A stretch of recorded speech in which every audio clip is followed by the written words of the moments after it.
సంభావ్యత.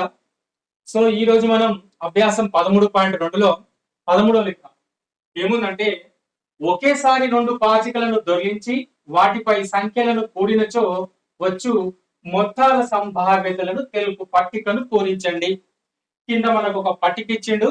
ఆ పట్టికలో అక్కడక్కడ కొన్ని గ్యాప్స్ కూడా ఉన్నాయి. వాటిని మనం పూరించాలి. ఏంటివా గ్యాప్స్? సంభావ్యత. సో సంభావ్యతలు తెలిపేటువంటి ఆ గడులు ఏవైతే ఉన్నాయో, ఆ ఖాళీలు ఏవైతే ఉన్నాయో వాటిని మనం పూరించాలి. సో ఫస్ట్ ప్రశ్న ఏంటిదో మనం అర్థం చేసుకోవాలి కదా. సో ఫస్ట్ ప్రశ్న ఏంటిదంటే, ఒకేసారి రెండు పాచికలను మనం దొరికించినప్పుడు వాటి ముఖాల మీద ఉండేటువంటి చుక్కల మొత్తం కూడాలి. కూడినప్పుడు ఒకసారి 2 రావచ్చు, ఒకసారి 3 రావచ్చు. ఈ విధంగా 12 వరకు వచ్చే అవకాశాలు ఉంటాయి. ఇవి ఘటనలు. ఆ ఘటనలు ఆ విధంగా ఉన్నప్పుడు ఏర్పడే సంభావ్యత. కొన్ని సంభావ్యతలు ఇచ్చిండు.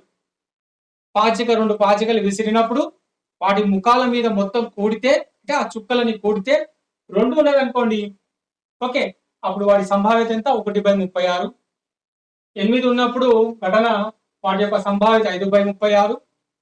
ఆ రెండు పాచికల యొక్క ముఖాల మీద ఉన్నటువంటి చుక్కలు మొత్తం కూడితే, అంటే ఆ ఘటన యొక్క సంభావ్యత ఎంత? 1/36, 12 ఉన్నప్పుడు. అయితే మరి ఇక్కడ ఉన్నటువంటి మిగతా ఖాళీలు ఏవైతే ఉన్నాయో వాటికి సంభావ్యత మనం కనుక్కోవాలి. ఇది ప్రశ్న. సో ఎట్లా చేయాలి? సో దానికోసం మనం ఏం చేయాలి? ఇక్కడ ఏదైనా ఒక పాచికని మనం దొర్లించినప్పుడు ఏర్పడేటువంటి పర్యవసానాలు ఏ విధంగా ఉంటాయి, ఎన్ని అనుకూల పర్యవసానాలు వస్తాయి, దానికి ఒక సూత్రం ఉంది. ఏంటిది అది? 6n. Okay, right. ఇక్కడ రాస్తున్నా చూడండి. ఒక పాచికను దొర్లించిన ఏర్పడు అనుకూల పర్యవసానాల సంఖ్య 6n. n అంటే ఏంటిది? ఇక్కడ ఎన్నిసార్లు దొర్లిస్తున్నావు? ఒక్కసారి అయితేనేమో 6, 2 సార్లు దొర్లిస్తే ఎన్నుకు బదులు మనం ఇక్కడ ఏం రాయాలి? 2 రాయాలి. సో ఇక్కడ మనం 2 సార్లు దొర్లించినట్టయితే 6 అంటే 6 × 6, 6 36, అంటే 36 పర్యవసానాలు వస్తాయి. ఓకేనా? మొత్తం పర్యవసానాలు ఎన్ని? 36. ఓకే, ఏర్పడు మొత్తం పర్యవసానాలు. రైట్. ఇప్పుడు ఆ మొత్తం పర్యవసానాలని మనం ఏ విధంగా రాయాలో చూద్దాం. ఇక్కడ ఇది ఒక డైస్, ఒక పాచిక మీద ఉండేటువంటి మొత్తం చుక్కలేని 1 నుంచి 6 వరకు ఉంటాయి కదా, అవి రాసుకున్నాం. ఇంకొక పాచిక మీద 1 నుంచి 6, ఇవి నిలువుగా రాసుకున్నాం. ఇప్పుడు ఆ రెండు పాచికలను దొర్లిస్తే చూడండి, ఇక్కడ 1 1 కలిపి రాయాలి. 1 2, ఇది 1 3, ఈ విధంగా అన్ని రాసుకుంటూ వెళ్ళాలన్నమాట. మొత్తం 36 ఉంటాయి. చూడండి, 1 3, మళ్ళీ 1 4, 1 5, 1 6. ఇప్పుడు 2 1, 2 2, 2 3, 2 4, 2 5, 2 6. నెక్స్ట్ ఇప్పుడు 3 1, 3 2, తర్వాత 3 3, 3 4, 3 5, 3 6. నెక్స్ట్ 4 1, 4 2, 4 3, 4 4, 4 5, 4 6. ఇది 5 1, 5 2, 5 3, 5 4, 5 5, 5 6. నెక్స్ట్ లాస్ట్ ఇది 6 1, ఇది 6 2, 6 3, 6 4, 6 5, 6 6. ఈ విధంగా మొత్తం ఏర్పడేటువంటి పర్యవసానాలు అన్ని రాసుకున్నాం. మొత్తం ఎన్ని పర్యవసానాలు? ఇదిగోండి 1 2 3 4 5 6, నిలువుగా 6, ఈ అడ్డంగా 6 6 36. సో మొత్తం మనకు వచ్చేటువంటి పర్యవసానాల సంఖ్య ఎంత అంటే 36 పర్యవసానాలు వస్తున్నాయి. సో మొత్తం సాధ్యపడే పర్యవసానాల సంఖ్య అన్నప్పుడు దాని సూత్రం ఏంటిది? పాచికకు 6n, అది గుర్తుపెట్టుకోవాలి. మనకు నాణ్యానికైతే 2n. మొత్తం ఏర్పడే పర్యవసానాలు ఎన్ని అంటే 2n దేనికి నాణానికి. కానీ ఇక్కడ మనం మాట్లాడేది పాచిక గురించి కాబట్టి పాచికకు మనం దొర్లించినప్పుడు ఏర్పడేటువంటి మొత్తం పర్యవసానాల సంఖ్య ఎంత అంటే 6n అది గుర్తుపెట్టుకోవాలి. ఇది సూత్రం. ఓకేనా? మనం 2 పాచికలు తీసుకుంటున్నాం కాబట్టి 6 2 సార్లు దొర్లిస్తున్నాం. ఇట్లా ఒకటిసారి అది ఒకటి ఇది ఒకటి దొర్లిస్తున్నాం కాబట్టి 6 36. ఇప్పుడు మనం లెక్క చేయాలి. ఏంటిది? 2 ఈ 2 పాచిక ముఖాల మీద వచ్చేటువంటి ఆ చుక్కలు ఏవైతే ఉన్నాయో కూడితే 2 వచ్చే సందర్భాలు ఎక్కడ ఉన్నాయి? ఇది మాత్రమే. ఒకటి కూడితే ఎంత? 2. ఇది ఒకటి మాత్రమే ఉన్నది. ఇంకెక్కడైనా 2 వస్తుందా? ఇంకెక్కడ కూడా 2 రాదు. సో ఇక్కడ మనకు అనుకూలంగా వచ్చేటువంటిది దేనికి అనుకూలంగా? 2కు అనుకూలంగా వచ్చేటువంటి అనుకూల పర్యవసానాలు ఎన్ని? ఒకటే కదా? రైట్. సో 1/36 ఏంటిది? మొత్తం సాధ్యపడే పర్యవసానాలు 36. సో మనం ముందే చెప్పుకున్నాం ఏంటిది అది? P of E అనుకూల పర్యవసానాల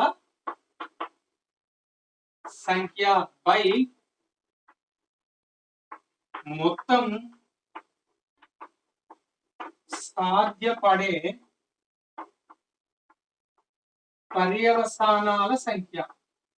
ఇదే సూత్రం అన్నిటికీ. ఓకేనా? ఈ యొక్క సూత్రం ఈ లెక్కలన్నీ చేయడానికి ఇందులో ఇదే సూత్రాన్ని ఉపయోగించి మనం చేయాలి. చూడండి ఎట్లా చేయాలో.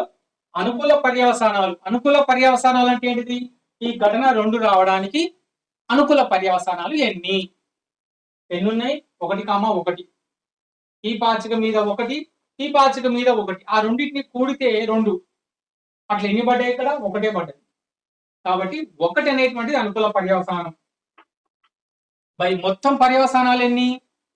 ఈ తెల్ల చాక్పీస్తో రాసిన అన్ని కూడా సాధ్యపడే మొత్తం పర్యవసానాలు ఎన్ని ఉన్నాయి? అవి 36. సో కింద రాయాల్సిన ఎంత? 1/36.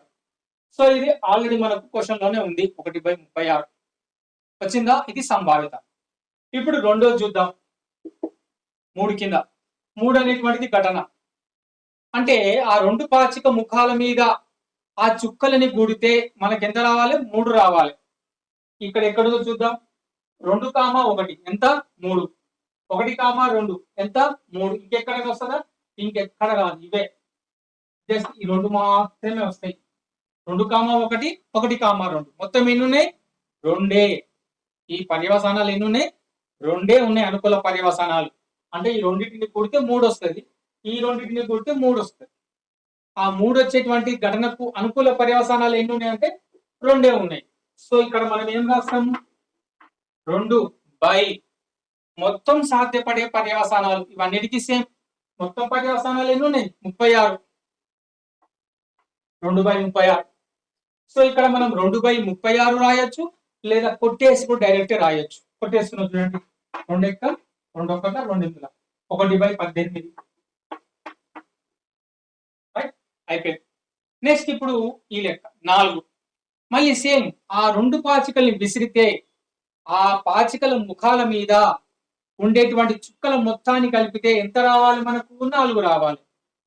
వాటి సంభావ్యత కనుక్కోవాలి. ఎట్లా కనుక్కోవాలి మనం? చూడండి 4 ఎప్పుడు వస్తుంది? 1 3 కలిపితే 4 వస్తుంది. 2 2 కూడితే 4 వస్తుంది. 3 1 కూడితే 4 వస్తుంది. ఇవి 1 2 3 మొత్తం అనుకూల పర్యవసానాలు ఎన్ని? 3.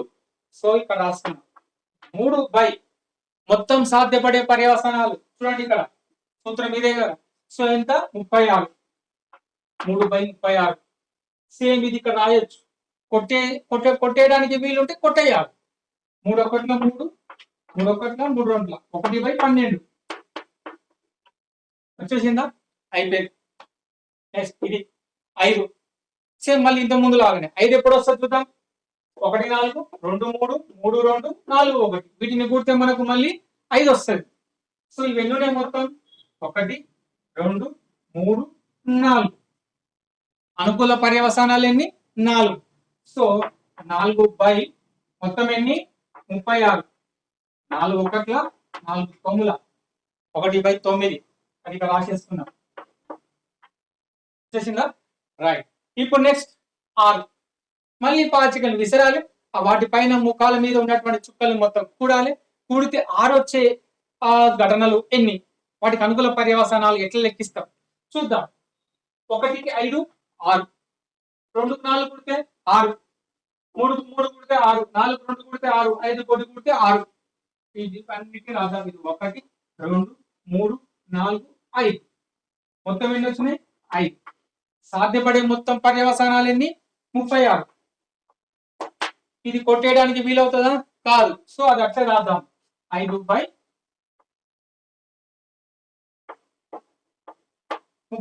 ఇక్కడ కాదు, ఇక్కడ ఉన్నట్టు 5/36. Okay, next 7. 7 ఎట్లా చేయాలి మనం ఇప్పుడు? 1 6 చూడండి, 7, 2 5 7, 3 4 7, 4 3 7, 5 2 7, 6 1 7. మొత్తం ఎన్ని వస్తున్నాయి అనుకూల పర్యవసనాలు?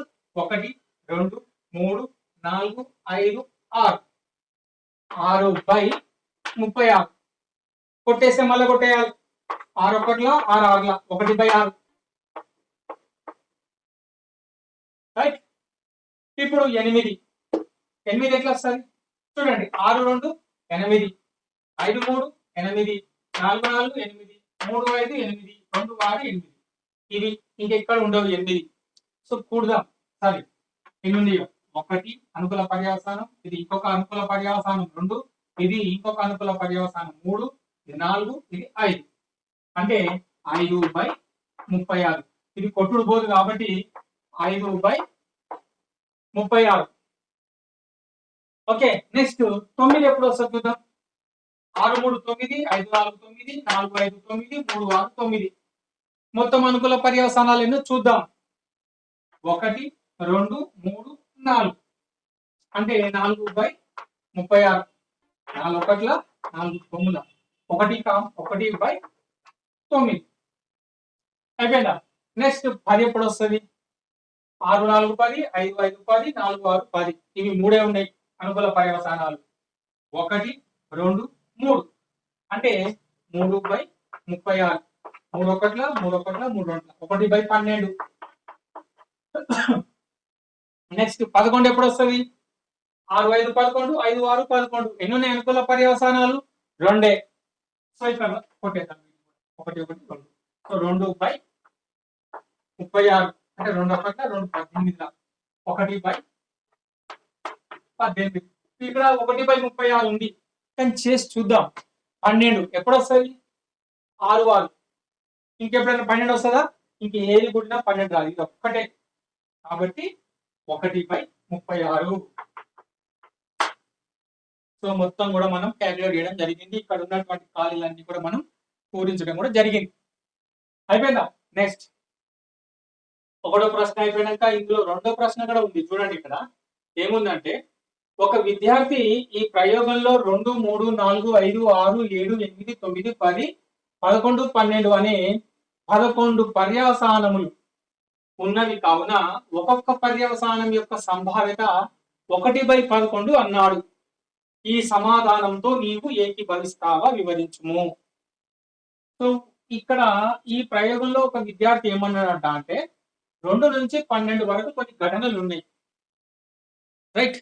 ఆ ఘటనల యొక్క పర్యవసానం యొక్క సంభావ్యత, ఇక్కడ వాటి సంభావ్యత అంతా కూడా ఎంత వస్తున్నట్టుండి? ఇక్కడ 1/11 అన్నాడు. మరి అన్నిటికీ 1/11 ఉందా? లేదు, అన్ని డిఫరెంట్ వచ్చినాయి. ఇది 1/36, ఇది 1/18, 1/12. ఇక్కడ డిఫరెంట్ వచ్చిన సంభావ్యతలు కానీ అన్నిటికీ ఒకే రకమైనటువంటి సంభావ్యత రాలేదు. కాబట్టి నేను ఈ విద్యార్థి చేసినటువంటి ప్రయోగానికి 1/11 సంభావ్యత వస్తుంది అని చెప్పింది కాబట్టి దానితో నేను ఏకీభవించడం లేదు. దాన్ని మనం కింద రాయొచ్చు. ఏ విధంగా రాయాలో రాస్తాం. ఓకే, ఇక్కడ రాసిన సెకండ్ పాయింట్, నేను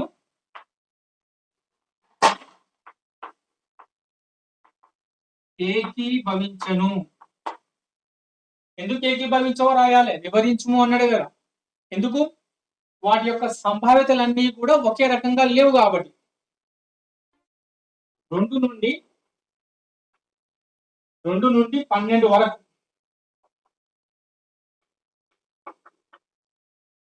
వాటి సంభావ్యతలు ఒకే రకంగా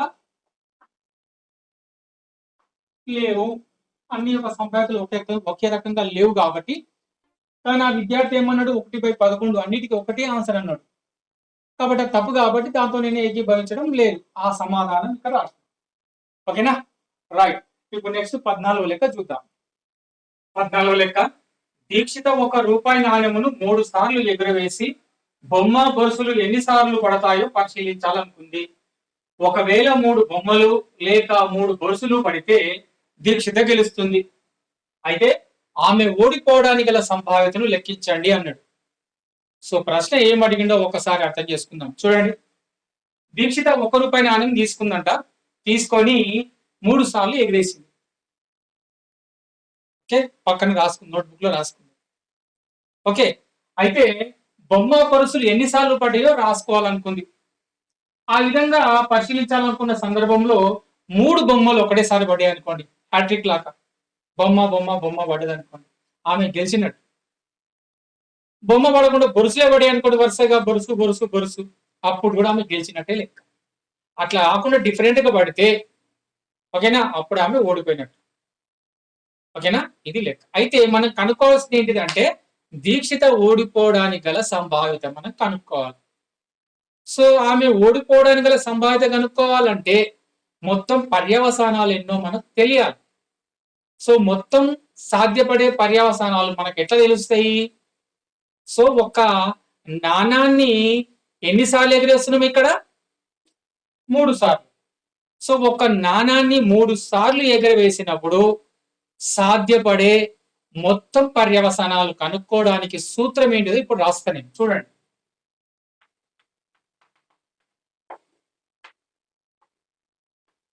ఒక నాణ్యమును 3 సార్లు అనే బదులు ఇక్కడ ఏం చేద్దాం, n సార్లు అని రాద్దాం. n సార్లు ఎగురవేసిన సాధ్యపడే మొత్తం పర్యవసానాల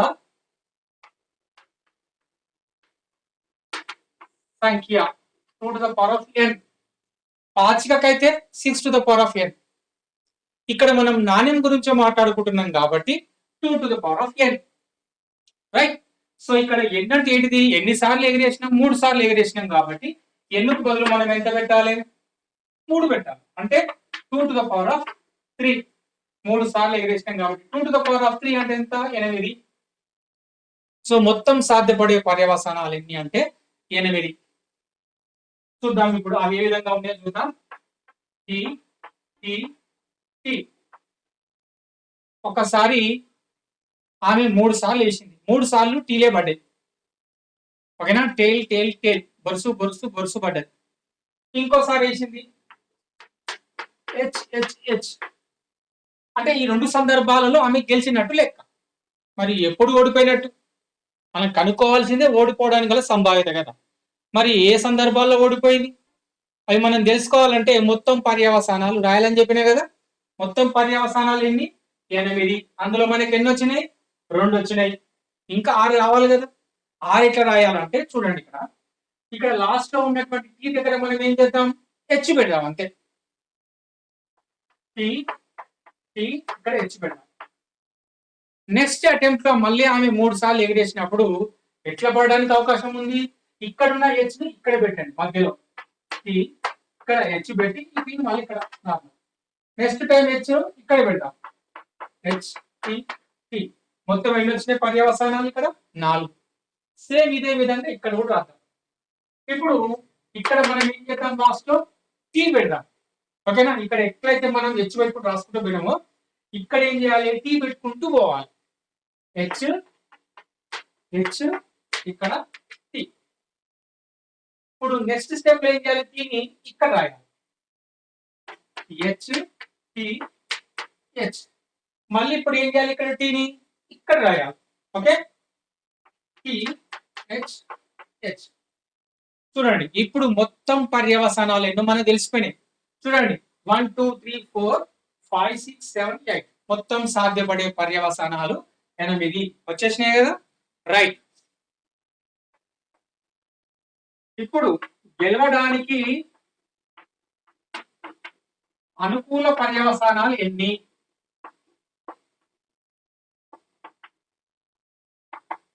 గెలవడానికి అన్నప్పుడు ఏం చేయాలి? అన్ని ఒకే రకం ఉండాలి. ఓకేనా? టీ టీ టీ అప్పుడు ఆమె గెలిచినట్టు, లేదా హెచ్ హెచ్ హెచ్ అప్పుడు ఆమె గెలిచినట్టు. ఎన్ని ఉన్నాయి? అట్లా 2 ఉన్నాయి. కాబట్టి గెలవడానికి అనుకూల పర్యవసానాలు 2 అయితే ఓడిపోవడానికి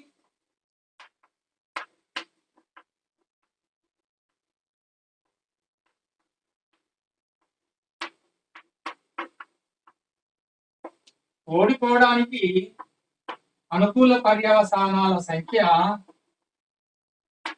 ఎన్ని ఉంటాయి? 6 ఉంటాయి. 1 2 3 4 5 6 అంటే మొత్తం పర్యవసానాలలో నుంచి గెలవడానికి ఉన్నటువంటి అనుకూల పర్యవసానాలు తీసేస్తే వచ్చేది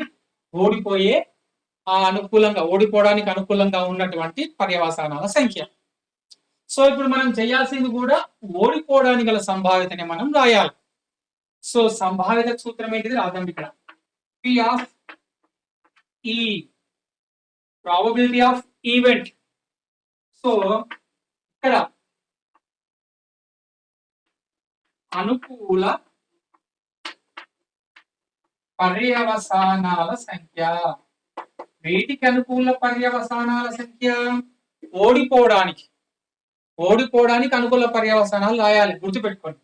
కింద ఏం రాస్తున్నాము? మొత్తం పర్యవసానాల సంఖ్య లేదా మొత్తం సాధ్యపడే పర్యవసానాల సంఖ్య రాయొచ్చు.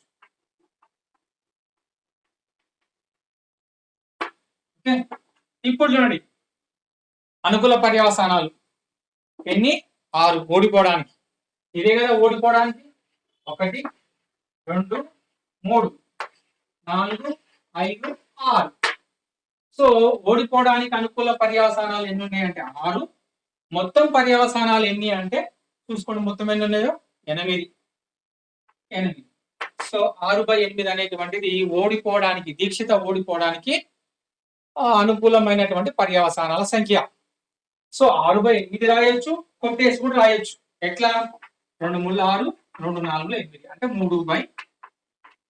చూడండి 2 3 6 2 4 8 3/4 ఓడిపోవడానికి అనుకూలంగా ఉన్నటువంటి సంభావ్యత, పర్యవసానం యొక్క సంభావ్యత ఎంత? P of E is equal to 3/4. Okay. So ఇది అయిపోయిన తర్వాత 15వ లెక్క. దీంతో మనకు ఈ అభ్యాసం పూర్తయినట్టు. ఇది అయిపోయిన తర్వాత మనం మళ్ళీ ఏం చెప్పుకుందామంటే ఉదాహరణ లెక్కలు ఉన్నాయి. ఉదాహరణ లెక్కలు చెప్పుకున్నాక ఐచ్ఛిక అభ్యాసం చెప్పుకున్నామంటే ఈ సంభావిత chapter complete. Okay right. Next ఇప్పుడు మనం 15వ లెక్క చూద్దాం. 15వ లెక్క. ఒక పాచికను 2 సార్లు దొర్లించారు. 2 సార్లు వరుసగా 5 పాచికపై కనిపించకపోవడానికి 5 పాచికపై కనిపించడానికి సంభావ్యతలు ఎంత? సో ప్రశ్నలు ఎట్లా అర్థం చేసుకోవాలో ఒకసారి చెప్తా వినండి. ఇక్కడ ఒక పాచిక ఉంది. ఆ పాచికని 2 సార్లు మనం దొర్లించినట్టయితే, ఈ పట్టి తీసుకోవాలి మనం. 2 సార్లు దొర్లించినట్టయితే కనుక. ఓకేనా రైట్. సో ఇక్కడ ఆ పాచిక దొర్లించినప్పుడు వాటి ముఖాల మీద ఉన్నటువంటి చుక్కలు ఏవైతే ఉంటాయో వాటి సంఖ్య.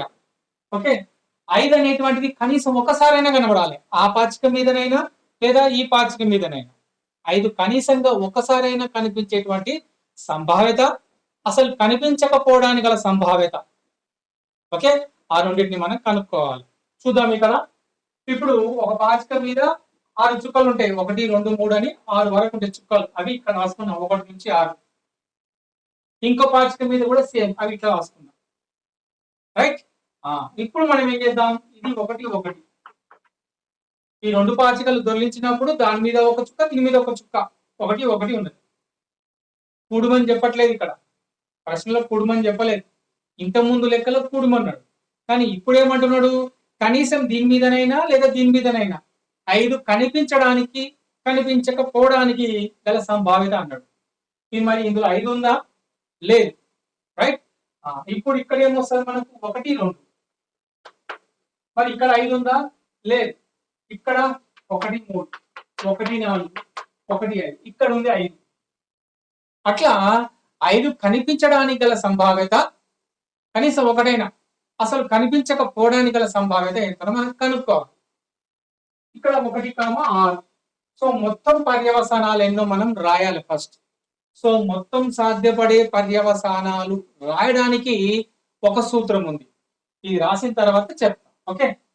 2, 1, 2, 2, 2, 3, 2, 4, 2, 5, 2, 6, 3, 1, 3, 2, 3, 3, 3, 4, 3, 5, 3, 6, 4, 1, 4, 2, 4, 3, 4, 4, 4, 5, 4, 6. ఇది ఎట్లా రాస్తున్నామో తెలుసు కదా. ఇది రెండు కలిపి ఇక్కడ, ఈ రెండు కలిపి ఇక్కడ. ఓకే. ఇప్పుడు 5 1, 5, 1, 5, 2, 5, 3, 5, 4, 5, 5, 5, 6, 6 1, 6 2, 6 3, 6 4, 6 5, 6 6. రైట్. ఇప్పుడు ఒక విషయం మాట్లాడుకుందాం. ఏంటిదంటే ఎప్పుడైనా సరే పరీక్షల్లో మీకు ఒక ప్రశ్న వచ్చింది అనుకోండి. ఆ ప్రశ్న ఏంటిది? ఒక నాణాన్ని ఎగురవేసినప్పుడు అని ప్రశ్న వచ్చింది అనుకోండి. వెంటనే మీ మనసులోకి రావాల్సింది ఏంటిది? ఒక నాణాన్ని ఎగురవేసినప్పుడు మొత్తం సాధ్యపడే పర్యవసానాలు ఎన్ని అనేది మీకు తెలవాలి. దానికి సూత్రం ఏంటిది? 2 to the power of n. ఏంటిది? నాణానికి.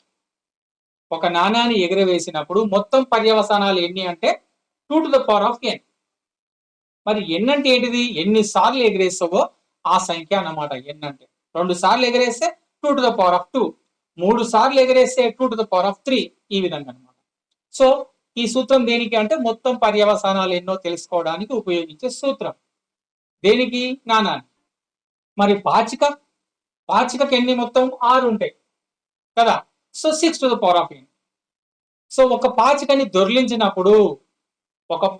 దొర్లించినప్పుడు సాధ్యపడే మొత్తం పర్యవసానాల సంఖ్య మనం ఎప్పుడైనా గుర్తు తెచ్చుకోవాల్సింది ఏ సూత్రం ద్వారా? 6 to the power of n. n అంటే ఏంటిది? ఇక్కడ కూడా ఎన్నిసార్లు దొర్లించినావు. ఒకటేసారి దొర్లిస్తే n is equal to 1 అంటే 6 to the power of 1. 2 సార్లు దొర్లిస్తే 6 to the power of 2. 3 సార్లు దొర్లిస్తే 6 to the power of 3. ఈ విధంగా ఒక పాచికని ఎన్నిసార్లు దొర్లిస్తే మనం సూత్రం ఏ విధంగా రాసుకోవచ్చు? 6 to the power of n అంటే n కు బదులుగా ఎన్నిసార్లు దొర్లించినావో ఆ సంఖ్యను రాసుకోవాలి అక్కడ. సో ఆ విధంగా రాసుకుంటే నీకేమొస్తుంది? మొత్తం సాధ్యపడే పర్యవసానాల సంఖ్య నీకు వస్తుంది అన్నమాట. ఓకే. ఈ 2 విషయాల్ని మనం జ్ఞాపకం పెట్టుకొని చేయాలి. రైట్. ఇప్పుడు నేను ఏం చేస్తున్నా? ఒక పాచికను దొర్లించడం అనే పదం వచ్చింది కదా. ఏం రాయాలి ఇప్పుడు మనం? సూత్రం రాయాలి. సూత్రం ఎట్లా రాసుకోవాలి చూడండి. ఒక పాచికను ఎన్నిసార్లు? n సార్లు దొర్లించిన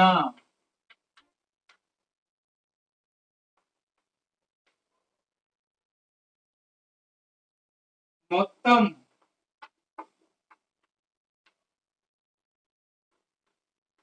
సాధ్యపడే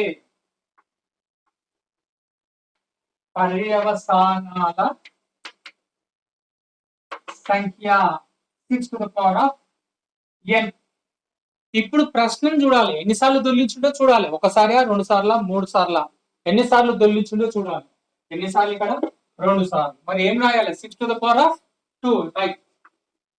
ఇది మొత్తం సాధ్యపడే పర్యవసానాల సంఖ్య. n is equal to 2 కాబట్టి ఇక్కడ ఏమొస్తుంది? మరి n కు బదులుగా 2 రాయాలి. 6 to the power of 2. 6 to the power of 2 అంటే ఎట్లా రాయాలి? 6 into 6, 6 into 6, 6 6లో 36. సో ఇక్కడ ఏంటిది? 36 అనేటువంటిది ఏంటిది అంటే మొత్తం సాధ్యపడే పర్యవసానాల సంఖ్య.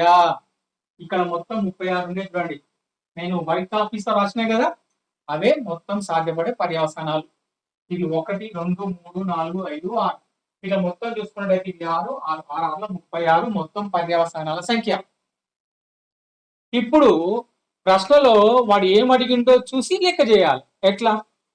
5 పాచికపై కనిపించకపోవడానికి గల సంభావ్యత. అనుకూల పర్యవసానాలు రాయాలి. అనుకూల పర్యవసానాలు అంటే ఏంటిది? ఇక్కడ 5 కనిపించకూడదు. అటువంటివి ఏమేమి ఉన్నాయి? అవే అనుకూల పర్యవసానాలు. ఇలా 5 కనిపిస్తుందా? లేదు. ఇందులో లేదు. ఇందులో 5 కనబడుతుంది. ఇందులో 5 కనబడుతుంది. ఇందులో కనిపిస్తుంది. ఇందులో కనిపిస్తలేదు. కనిపించనివి ఏవో లెక్క పెట్టాలి. అవి అనుకూల పర్యవసానాలు. రైట్? సో ఫస్ట్ లెక్క 5 కనిపించకపోవడానికి పాచికపై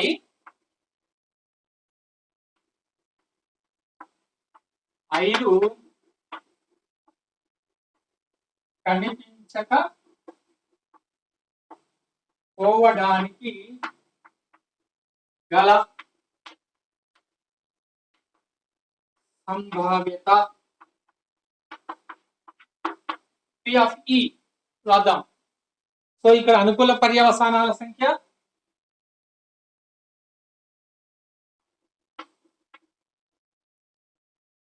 అనుకూల పర్యవసానాల సంఖ్య బై మొత్తం సాధ్యపడే పర్యవసానాల సంఖ్య. ఇది సూత్రం. చెప్పినా కదా, ఈ సూత్రం చాలా ఇంపార్టెంట్ గుండకాయ లాంటి సంభావ్యత. ఓకే, సో అనుకూల పర్యవసానాలు. అనుకూల పర్యవసానాలు అంటే ఏంటిది? 5 కనిపించకపోవడానికి అనుకూల పర్యవసానాలు. రైట్? ఇక్కడ దేనికి అనుకూల పర్యవసానాలు రాసుకుంటున్నాము అంటే 5 కనిపించకపోవడానికి గల పర్యవసానాలు. ఎన్ని లెక్క పెడదాం. ఇక నేను ఇక్కడ రౌండప్ చేస్తున్నా. 1 2 3 4. ఇది నేను కౌంట్ చేయట్లేదు. 5 కనబడుతుంది నాకు కాబట్టి నేను కౌంట్ చేయట్లేదు. ఇది ఒకటి. 1 2 3 4 5 6 7 8 9 10 11 12 13 14 15 16 17 18 19 20. అన్నిట్లో ఉన్నాయి 5. 21 22 23 24 25. ఏవైతే రౌండప్ చేసిండో, నేను సర్కిల్ చేసిండో అందులో 5 ఎక్కడ లేదు చూడండి. ఇక్కడ ఇందులో 5 లేదు, ఇందులో 5 లేదు, ఇందులో 5 లేదు, ఇందులో 5 లేదు. నేను సర్కిల్ చేసిన ఇందులో కూడా 5 లేదు. సో అవి 5 కనిపించకపోవడానికి గల అనుకూల పర్యవసానాలు. అవి ఎన్నో లెక్క పెడదాం. 1 2 3 4 5 6 7 8 9 10 11 12 13 14 15 16 17 18 19 20 21 22 23 24 25. మొత్తం ఎన్ని? 25 బై మొత్తం సాధ్యపడే పర్యవసానాలు. మొత్తం సాధ్యపడే పర్యవసానాలు అంటే ఏంటిది? మొత్తం టోటల్ గా వైట్ కలర్ చాపీస్తో రాసిన అన్ని ఎన్ని ఉంటాయి? 36. 6 ఇట్లా 6 6 36 కదా. సో 36. 25/36 అనేటువంటిది సంభావ్యత. దేనికి సంభావ్యత? పాచికపై 5 కనిపించకపోవడానికి గల సంభావ్యత. అయిపోయింది ఒకటో లెక్క. రెండోది ఏముందో చూద్దాం.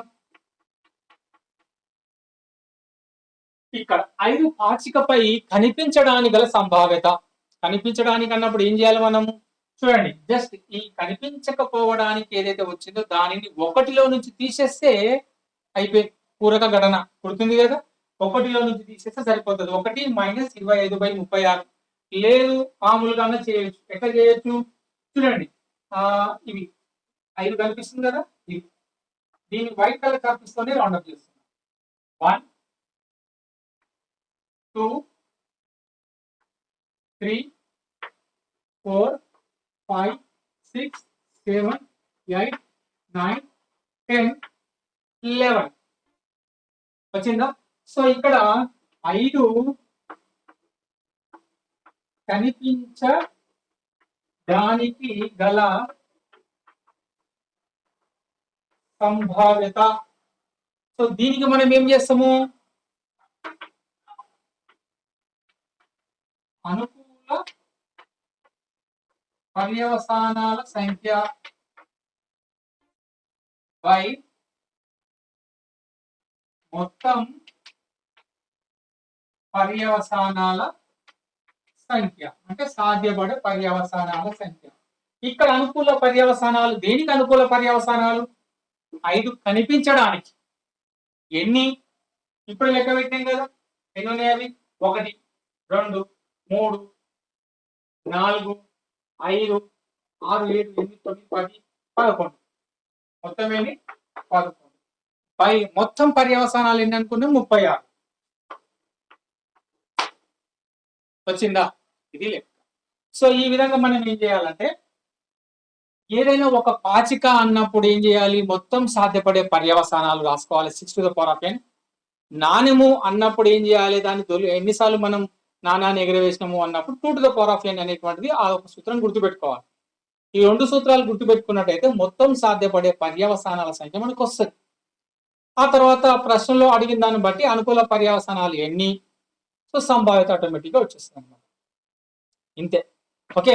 సో దీంతో మనకు అభ్యాసం 13.2 కంప్లీట్ అయిపోయింది. ఇంతకుముందు చెప్పినట్టుగా నెక్స్ట్ దీని తర్వాత మనం చెప్పుకోబోయేది ఏంటిదంటే ఉదాహరణ లెక్కలు. 8 నుంచి మిగతా లెక్కలు ఉన్నాయి. దాంతో మనకు ఉదాహరణ లెక్కలు కూడా కంప్లీట్ అయిపోతాయి. అది అయిపోయిన తర్వాత ఐచ్ఛిక అభ్యాసం. ఐచ్ఛిక అభ్యాసం అయిపోయిన తర్వాత నెక్స్ట్ కొత్త చాప్టర్కి వెళ్దాం. Okay, bye.